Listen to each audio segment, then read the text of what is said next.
चलो शुरू करते हैं। देखो कौन है सर? ये कपास का पौधा है। अब इसको मैंने बोला सिंपल कपास, एकदम इसमें हमने कोई तरीके का कोई बदलाव, कोई चेंज नहीं किया। ये सामान्य एक कपास का पौधा है। अब इस कपास के पौधे पर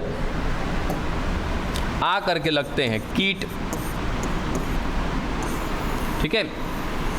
अब सोचो खुद से कि सर कीट आएगा, कीट लगेगा, इनकी पत्तियों को खाएगा, इनके फूल को खाएगा, टहनियों को खाएगा, कुल मिला जुला के सर इस पौधे के उत्पाद को नुकसान पहुंचाएगा कि नहीं पहुंचाएगा? पौधा को सर कीड़ा खाएगा, वो पौधा खराब हो जाएगा, और उस पौधे का काम है क्या बनाना आगे चल के? कॉटन बनाना, कपास बनाना। तो फिर कैसे बन पाएगा? नहीं बन पाएगा। या तो उसकी मात्रा कम हो जाएगी, पौधा खराब हो जाएगा, और हमें तो काफ़ी ज़्यादा ज़रूरत है कॉटन की। तब सर पहला उपाय, इस कीट को मारने के लिए, जैसे ही ये कीट इस पौधे पर लग रहा है ना, जैसे इसके आसपास पहुंच रहा है ये कीट, तो क्या करना होगा सर? सबसे पहले हम एक काम कर सकते हैं कि यहाँ पर कोई केमिकल का छिड़काव कर दें, कोई रसायन डाल दें इस पौधे पर। जैसे नॉर्मली सामान्यतः हम हमेशा करते हैं कि सर हमने खेती की है किसी की, जैसे लौकी की खेती कर रखी है, नेनुए की, या किसी साग सब्जी की खेती कर रखी है, कीड़ा लगने लगता है ना, तो क्या करते हैं हम लोग सर? कुछ केमिकल डालते हैं, जैसे पोटास एक पाउडर है, ठीक है। तो पोटास का छिड़काव करते हैं उन पौधों पर। वो पोटास क्या, एक प्रकार का पॉइजन है। अब कीड़ा आएगा, पौधा को खाएगा, तो पौधा खाने के क्रम में क्या चला जाएगा? उसके अंदर जहर चला जाएगा सर, वो मर जाएगा, ठीक है। लेकिन समस्या क्या है ना कि सर ये जहर का अंश अंत तक बना रहता है, इसका नुकसान हमें भी है। अब कोई सर कपास का पौधा खाते तो नहीं है, तो नुकसान क्या है? बाबू आप नहीं खाते, आप दूध पीते हो, कितने दिन गैया का गोबर हटाते हो? एक भी दिन नहीं, ठीक है। तो सर हम कपड़ा पहनते हैं, कोई बात नहीं है, लेकिन जो बना रहा है कपड़ा, जो उसकी खेती कर रहा है, क्या उस व्यक्ति को नुकसान है कि नहीं? और म्यूटेशन नाम का चीज़ भी तो कोई चीज़ होता है ना, कि सर अगर एक क्षेत्र में भी परिवर्तन आने लगता है, अगर 4 लोगों में 10 लोगों में कोई परिवर्तन आ रहा है किसी एक पर्टिकुलर जगह पे, किसी एक फिक्स लोकेशन पे, वो म्यूटेशन, वो परिवर्तन, वो 4 से 40 में ट्रांसफ़र हो जाएगा, ठीक है। क्योंकि सर हमें हमारे अंदर ना चेंज आने के लिए, हमारे अंदर इवोल्यूशन लाने के लिए ये माहौल भी जिम्मेदार होता है, तो पहले से पता है हमें, ठीक है। तो सर इस पौधे की जो खेती कर रहे हैं जो लोग, वो लोग क्या करते होंगे सर? रुई को निकालते होंगे इस पौधे से, निकालने के क्रम में उनके शरीर पर वो जहर जाएगा, जिस जहर का इस्तेमाल किया, जिस केमिकल का इस्तेमाल किया कीड़े को मारने के लिए। अब ये लोग क्या हो जाएंगे सर? प्रभावित हो जाएंगे, धीरे धीरे रोग फैल जाएगा इनमें, ये कहीं ना कहीं एक से दूसरे में फैल जाएगा, तो प्रॉब्लम है। तो हालांकि ये आज तो कह सकते हैं कि जब सर बीटी कॉटन आ गया, उसके बाद ये केमिकल का यूज़ हमने क्या किया? बंद किया, ठीक है। लेकिन उससे पहले जब हरित क्रांति की बात किया था लास्ट क्लास में भी, हरित क्रांति का मतलब क्या था सर? ज़्यादा से ज़्यादा खेती करना। अब चाहे उसके लिए किसी भी केमिकल का इस्तेमाल करना पड़े, किसी भी एंजाइम का, किसी भी हार्मोन का, वो सब करिए, लेकिन ज़्यादा से ज़्यादा प्रोडक्टिविटी आनी चाहिए, उसका तो मोटो यही था। तो हरित क्रांति के दौरान मेन चीज़ जिसका इस्तेमाल किया गया था ग्रीन रिवोल्यूशन के टाइम पे, तो वो क्या था? केमिकल था। अब वो केमिकल अलग अलग प्रकार के यूज़ किए थे, जिसका उत्पादकता तो बढ़ा दिया, प्रोडक्टिविटी तो बढ़ा दी, लेकिन कहीं ना कहीं उसका साइड इफेक्ट मिलने लगा। तब जा कर के कहीं ना कहीं हेल्प लेंगे फिर किसका? बायोटेक का हेल्प लेंगे। आइए बायोटेक में कैसे हम क्या करने वाले हैं, क्या हेल्प लेने वाले, वो ज़रा समझिएगा।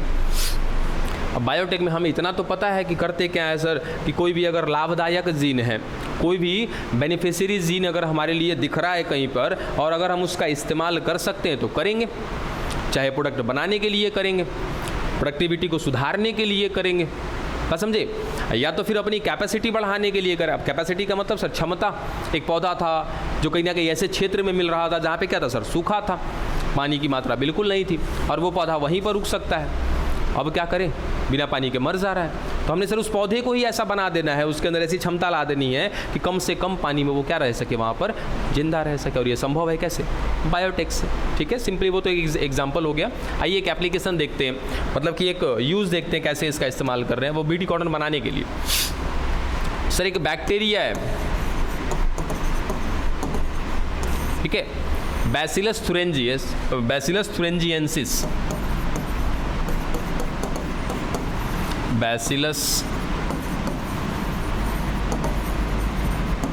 थुरिंजिएंसिस। अब देखो इसी से इसका नाम पड़ गया बीटी, बी से बैसिलस, टी से थुरिंजिएंसिस। स्पेलिंग आराम से आप जा करके मिलाते रहिएगा।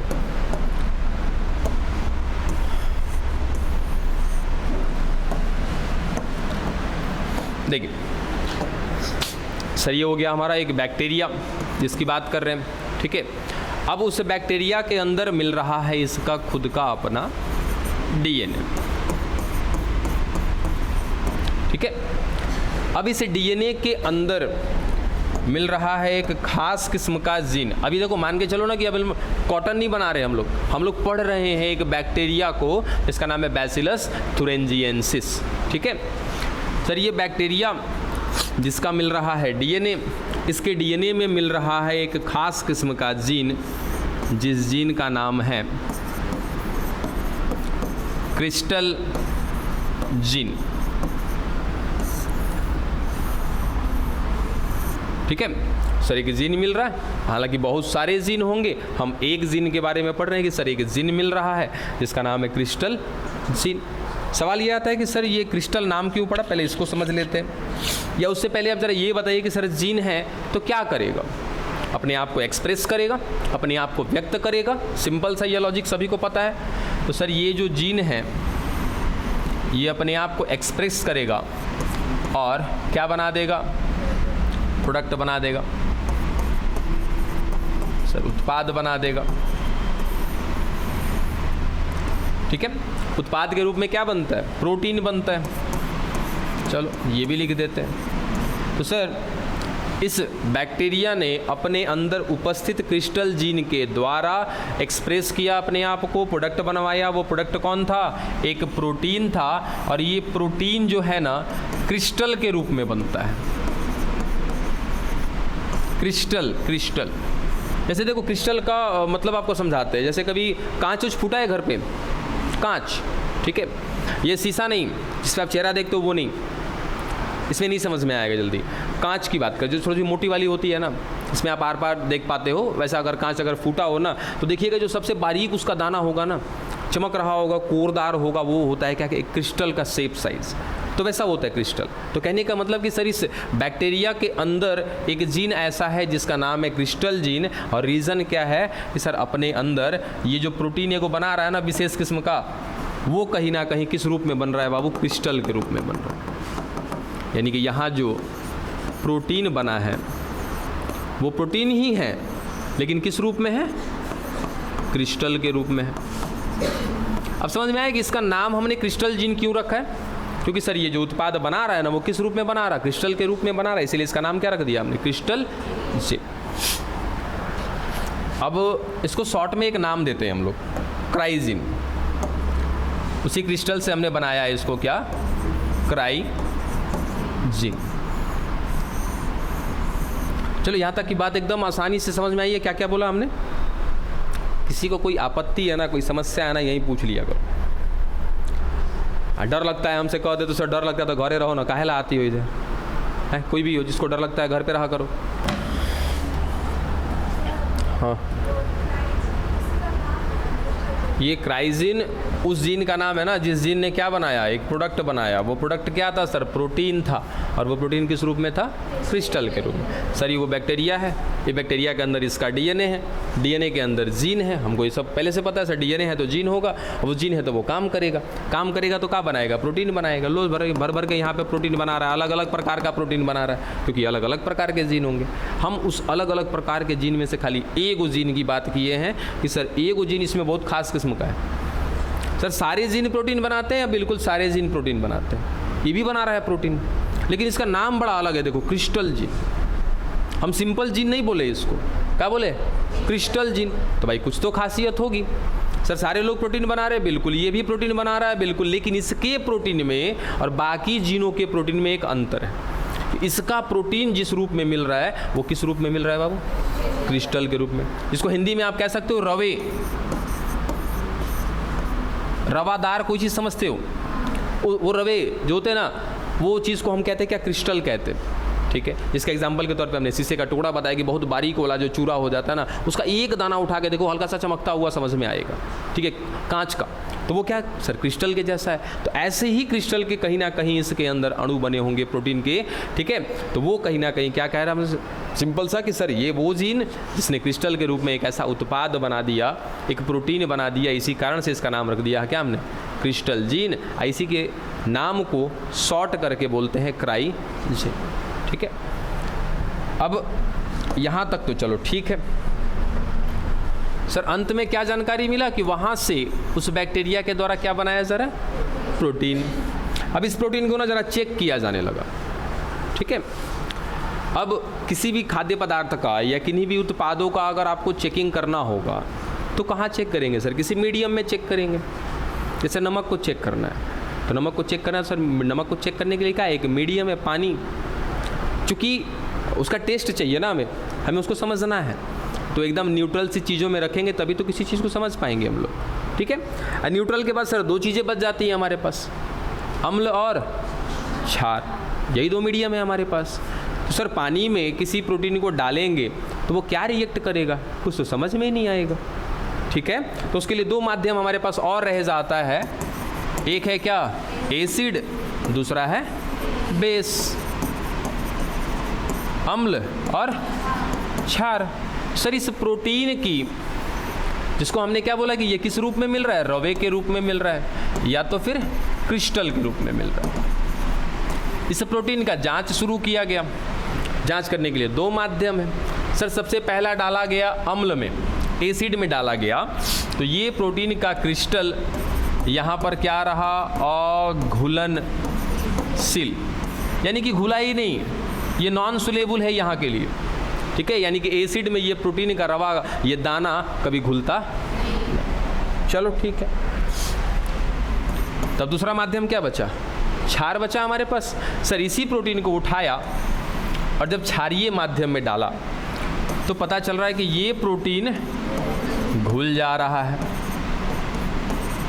केवल घुल नहीं रहा है, घुलने के बाद, अच्छा चूने का कलर कैसा होता है, चूने का कलर वाइट होता है, सफ़ेद होता है, लेकिन गलती से कहीं अगर वो हल्दी के साथ घुल गया तब लाल, यानी कि सर कुछ तो चेंज आ सकता है ना। वैसे ही सर जब तक ये क्रिस्टल किसका, प्रोटीन का एक जगह पे नहीं घुला है, नहीं घुला सर, जैसा का तैसा है। इस क्षार में क्या हो गया, घुल गया, घुलने के बाद जहर बन गया, यानी कि हल्दी में चूना मिलाया तो लाल हो गया। वैसे ही अगर ये प्रोटीन को कहाँ पे लाके छोड़ दिया जाए, क्षार में छोड़ दिया जाए सर, क्षार में तुरंत ही घुल जाएगा, और घुलने के बाद वो पूरा का पूरा जो क्षार है, जो लिक्विड है, या फिर जो क्षार का जहाँ तक क्षारीय माध्यम मिल रहा है सर, वो पूरा का पूरा एरिया में क्या फैल जाएगा, जहर फैल जाएगा। ठीक है, अब वैज्ञानिकों ने दिमाग लगा दिया इसका। क्या दिमाग लगा दिया कि सर बीटी कॉटन जो हम पढ़ रहे हैं वो क्यों करना है, हमें बीटी कॉटन क्यों बनाना है, या कॉटन पर हम क्यों सोच रहे सर, हमको वहाँ पे कीड़े लग रहे थे, कीड़े खा जा रहे थे पेड़ पौधे को। ठीक है, हम तो नहीं खा रहे थे ना, नुकसान तो हमें हो रहा था। थोड़ा सा बहुत गहराई से इन सब चीज़ों को सोचना पड़ता है, तब जाकर के किसी का दिमाग आता है। अब किसी बैक्टीरिया के बारे में हम समझे तब ना पता चला कि इस बैक्टीरिया का इस्तेमाल कहाँ कहाँ पे कर सकते हैं हम लोग, बस वही तरीके से। अब क्या करना है सर, दो चीज़ और हम देख लेते हैं, इधर कीट रख देते हैं, इस तरफ मानव। अब सर कीट को मारने के चक्कर में किसका नुकसान हो जा रहा था, मानव का नुकसान हो जा रहा था। लेकिन जब थोड़ा गहराई से सोचा गया तो पता चला कीट के अगर पेट की बात करें तो सर इसका पेट होता है क्षारीय, यानी कि इसके पेट के अंदर का वातावरण में अगर जाकर के पता करें, जाकर देखें या जांच करें तो पता चलेगा वहाँ पर क्या मिल रहा है, उसके पेट में क्षार मिल रहा है, बेस मिल रहा है। ठीक है, और हम लोग में तो सिंपल आपको पता है कि सर हमारे पेट में क्या मिल रहा होता है, अम्ल मिल रहा होता है, एसिड मिल रहा होता है। मुख्य रूप से कौन सा एसिड, HCl। ठीक है, हाइड्रोक्लोरिक एसिड मिल रहा, अम्ल मिल रहा हो। अब यहाँ पे दिमाग लगाया वैज्ञानिकों ने कि अगर गलती से वो प्रोटीन मानव में चला गया तो सर कुछ नहीं होगा। देखो अभी अभी बताया हमने कि एसिड में ये प्रोटीन कभी घुलेगा नहीं। सर जब कभी घुलेगा नहीं तो जहर भी नहीं बन रहा है, कुछ भी नहीं बन रहा है। मान लिया जाए कि गलती से क्या हो गया कि सर ये प्रोटीन का क्रिस्टल मनुष्य में चला गया, तो मनुष्य में जाएगा तो सर कहाँ तक पहुँचेगा? पेट तक पहुँचेगा। पेट में जाएगा तो क्या मिलेगा? अम्ल मिलेगा, वहाँ पे घुलेगा नहीं, घुलेगा तो जहर नहीं बनेगा, इसलिए किसी प्रकार का मनुष्य को कोई नुकसान नहीं होगा। अब तनी इसको देखो कि सर अगर वो प्रोटीन कीट खा गया, कीट के पेट में चला गया, उसके पेट में कैसा? सर क्षारीय। यहाँ इसके साथ कौन जाके पहुँच गया इसके पेट में? सर वो प्रोटीन। जैसे ही एक क्षारीय माध्यम में वो प्रोटीन जाएगा, अभी अभी बताया क्या हो जाएगा? वो घुल जाएगा, घुल करके जहर बन जाएगा। और वो जहर क्या होगा बच्चा? इसके पेट की जो अतड़ियाँ हैं ना, आते हैं, जो आंत हैं उसमें कर देगा छेद। अब जैसे अगर हमारे आंत में छेद हो जाए तो क्या होगा सर? हमारा आहार नाल है ना, आहार नाल का काम क्या है? कभी सोचा है आहार नाल का काम क्या है? सर ये एक रास्ता है हमारे शरीर में कुछ जाने का और अंतिम बिंदु से हमारे शरीर से बाहर निकलने का। सर ये एक पाथ है, एक रास्ता है, ठीक है ना सर। ये हो गया हमारा आहार नाल। बाकी चलो ये कह देते पूरा हमारा शरीर है जो फाइनली इससे कनेक्टेड है।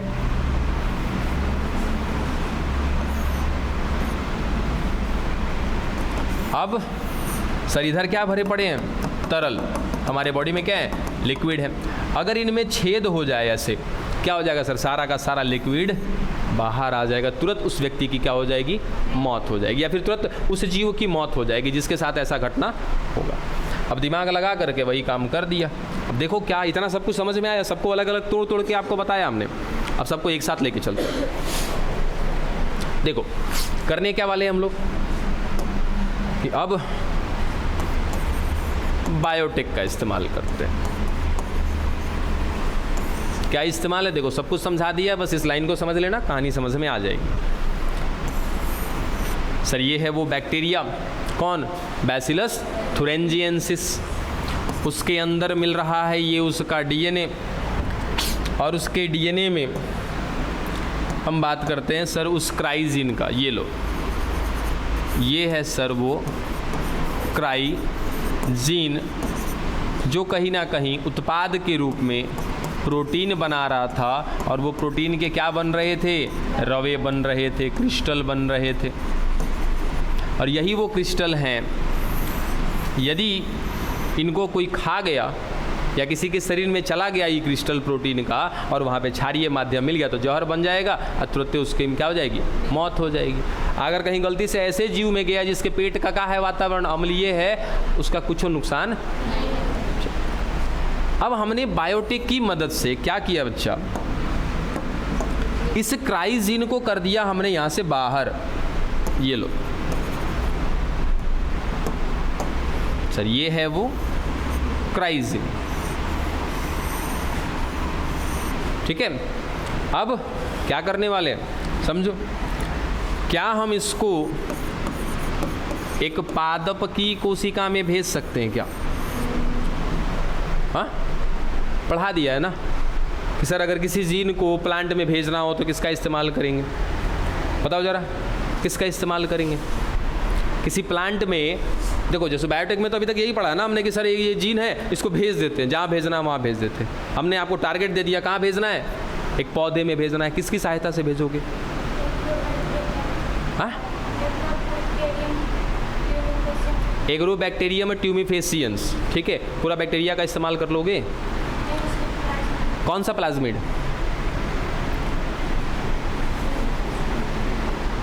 अरे बोलिए, बैठ जाइए। कौन है जी वो प्लाज्मिड? कौन सा है?